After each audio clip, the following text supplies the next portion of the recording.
So here we are at the 2017 London Boat Show at the Excel Centre, and we're on the Sunseeker stand where they've launched their new Manhattan 66. It's a 4-cabin boat. You can have shaft drives or IPS on this, and Sunseeker have sold 28 boats off plan alone.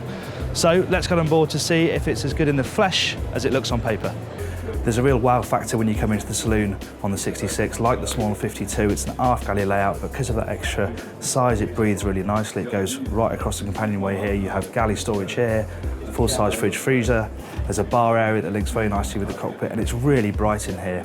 Massive, massive windows. You can see that on the outside, and the effect on the inside is tremendous. So one of the unique features on the Manhattan 66, it's the first time that Sunseeker's included separate access from the saloon straight down into the master cabin. Prestige and Prince have done it before, but it doesn't make it any less novel. It means that the owner's got their own little oasis with private access, and guests are safely tucked forward in the hull.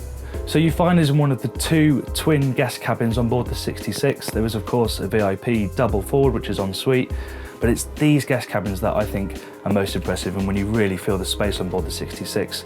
The starboard one is en suite, this one isn't, but it does share that bathroom. The amount of space in here for a double guest cabin is just amazing. What strikes you when you first come up onto the flybridge is this continuous run of seating all the way around the port side that finishes just behind the companionway hatch. This is quite an interesting bit of design here, this sort of semicircle of seating. It does create a pinch point just here by the wet bar, but I think people will value actually just having sheer space to seat people.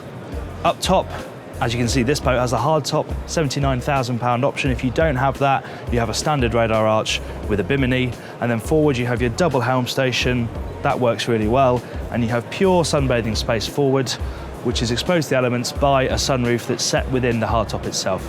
So these forward-deck seating areas are becoming more commonplace. On this one, you have the bench with a walkway here, so you can easily get from side deck to side deck when you're crewing.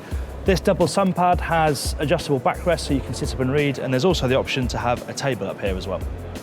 So there you have it, a whistle-stop tour of the Manhattan 66. It's a £1.5 million boat. That's the starting price excluding VAT, but it does feel like a lot of boat for that money. Of course, we'll withhold our final verdict until the sea trial, which we'll be completing in a few weeks' time.